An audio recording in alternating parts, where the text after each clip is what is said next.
hello everyone, Andrew Leslie Cooper here again with another behind the scenes video for you.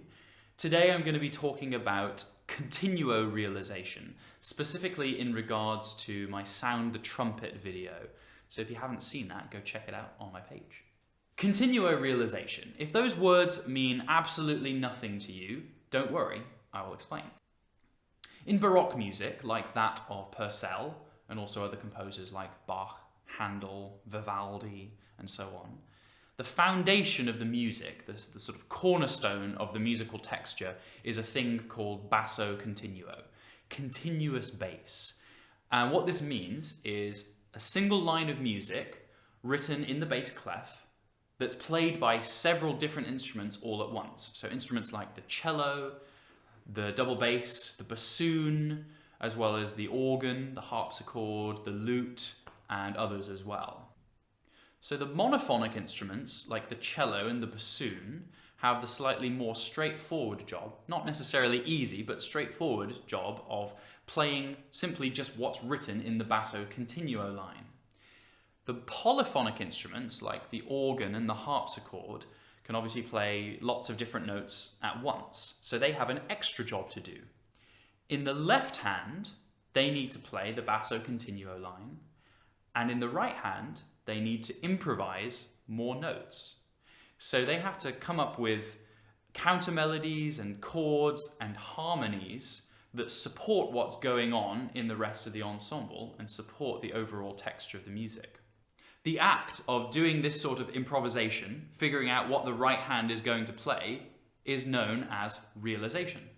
At the end of this video, my treat for you is an adapted version of my Sound the Trumpet video, where I've turned down everything except the organ and the harpsichord so that you can have a listen to how I realized the continuo part on those two instruments. So stay tuned. In Sound the Trumpet, if you saw my video, you saw three instruments. You saw the harpsichord, the cello, and the organ. And all three were reading from the same line of music, the Basso Continuo. Now, one of the fun things about Sound the Trumpet is that it also features what's called a ground bass. That means that the Basso Continuo is composed of repeating cyclical figures. So in Sound the Trumpet, that repeating figure sounds like this. And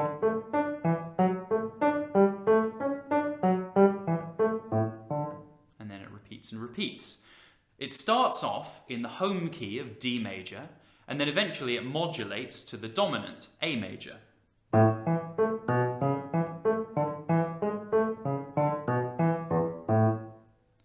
And then later on to the relative minor, B minor.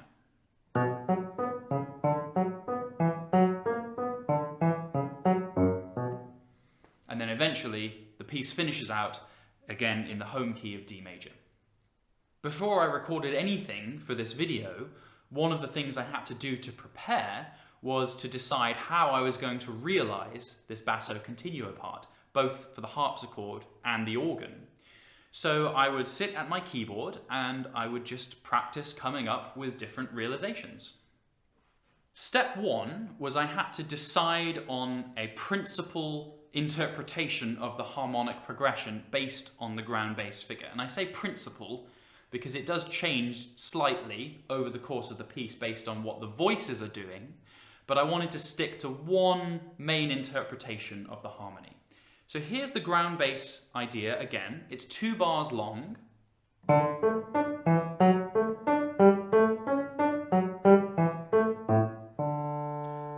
My interpretation is that the first bar has 2 chords and the second bar has 4 chords. So it starts with the tonic chord, it passes into the tonic chord in first inversion, and then the second bar contains the dominant, and then the tonic again, and then the subdominant to the dominant, to the resolution to the tonic, which triggers the next repeat of the ground bass.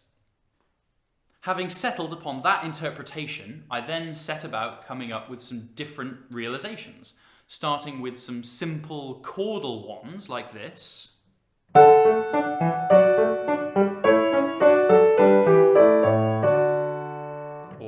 perhaps.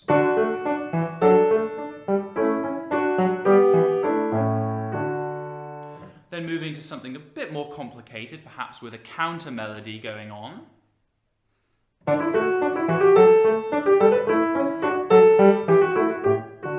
Or maybe...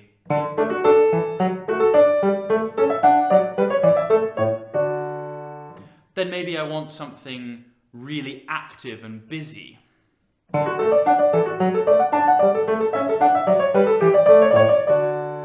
Maybe something soloistic.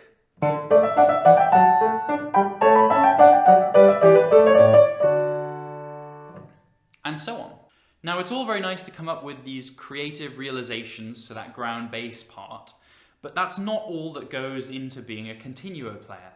Another big part of the job is figuring out what supports the other musicians and catering the improvisations to what's going on in the rest of the music. For one thing, that means very slightly adapting my harmonic interpretation of the ground bass figure in order to fit what's going on in the voice parts. For example, early on in the piece, the voices sing,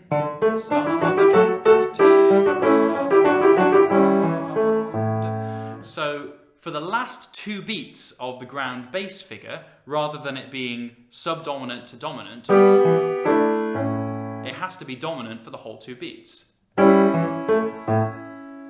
before going on. And then similarly, at the end of the whole piece, the last cadence sounds like this. So if I tried to play subdominant and dominant underneath that, it would sound probably quite weird.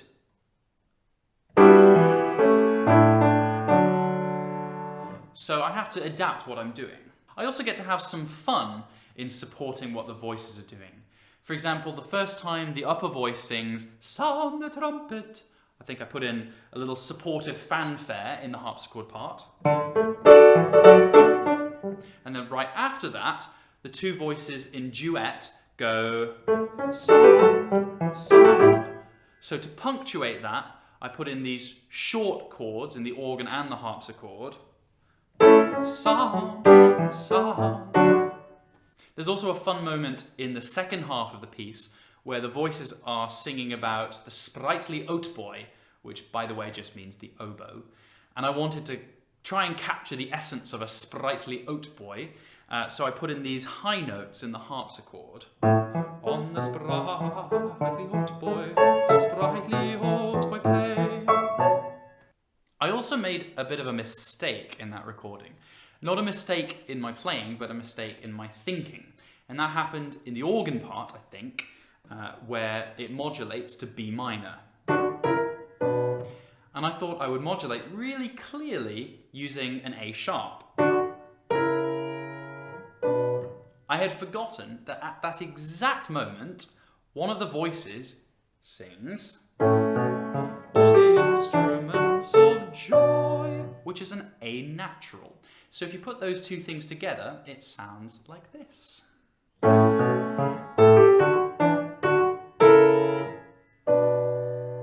Oops. At any rate, I'm sure that we've reached the point in the video where no one's watching anyway, so I'm sure it doesn't matter. If you are watching, let me know in the comments. Anyway, as promised, here is my adapted version of the video where I've turned down the voices and the cello so that you can have a listen to what I'm doing with the harpsichord and the organ. Enjoy!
Continuo.